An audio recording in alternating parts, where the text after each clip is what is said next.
Inaprubahan ni Pangulong Ferdinand Marcos Jr. ang multi-billion peso Armed Forces Modernization Program para bumili ng karagdagang mga radar, fighter jet, at posibleng mga submarino, para mapahusay ang kakayahan ng bansa na hadlangan ang mga banta ng mga dayuhang agresor. Sinabi ni Defense Secretary Gilberto Teodoro Jr. RISE at ang 200 nautical mile exclusive economic zone. Nagsisimula na tayo sa tinatawag nating ReHorizon 3.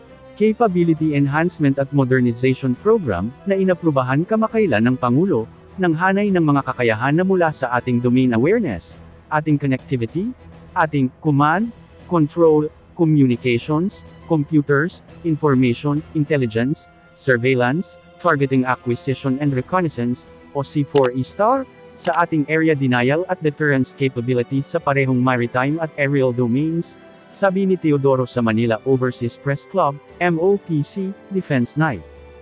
Hindi sinabi ni Teodoro kung magkano ang inaprubahan ni Pangulong Marcos Jr. mula sa kanilang panukalang ReHorizon 3 program, na tatakbo mula sa taong 2023 hanggang 2027.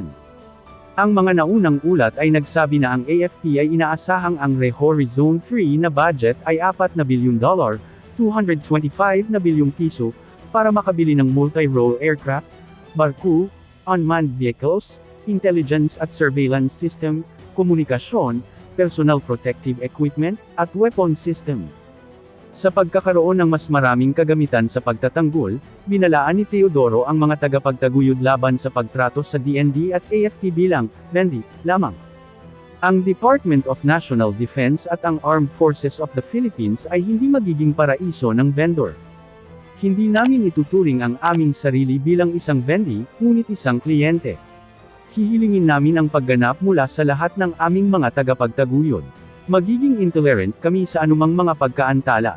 Ilalabas namin ang aming mga kinakailangan, at hindi mamili ng isang produkto, at hahayaan ang mga operator na may angkop ang kanilang mga produkto sa aming mga kinakailangan, na nangangailangan ng pangmatagalang relasyon sa isang proponent, sabi niya. Gayunpaman, ikinalungkot niya ang AFP Modernization Law ay may depekto na nangangailangan ng napakapagod at masalimuot na proseso sa pagkuha ng modernong armas. Kapag dumating ang oras na ito ay pinondohan, kung gayon ang teknolohiya ay mas madalas kaysa sa hindi lipas na, sabi ni Teodoro. Ngunit sinabi niya na ang DND ay humiling din sa Kongreso at sa kagawaran ng budget at pamamahala ng karagdagang pondo para sa pagpapanatili at pagpapatakbo, upang magamit, sanayin, at magkaroon ng higit na pagkakalantad, at kadaliang kumilos sa West Philippine Sea, kung saan hindi natin matitiis mga paglabag sa ating teritorial na integridad at soberanya ng sinuman.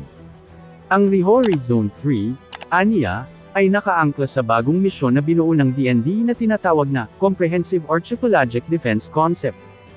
Ang sandatahang lakas ay unang lilipat upang bigyang daan ang sarili nitong magarantya, hanggat maaari, ang mga mamamayan ng Pilipinas, mga korporasyon ng Pilipinas, at mga pinahintulutan ng gobyerno ng Pilipinas, ang walang hadlang at mapayapang paggalugad, at pagsasamantala sa lahat ng likas na yaman sa loob ng ating eksklusibong zonang pang-ekonomiya, at iba pang mga lugar kung saan tayo ay may jurisdiction. Kaya sa halip na isang konsepto ng pagtatanggol na nakikita sa loob, tayo ay umuusbong sa isang konsepto ng pagtatanggol na nagpapalabas ng ating kapangyarihan sa ating mga lugar kung saan dapat, sa pamamagitan ng tungkulin at tungkulin ng konstitusyon, protektahan at pangalagaan ang ating mga mapagkukunan, paliwanag ni Teodoro.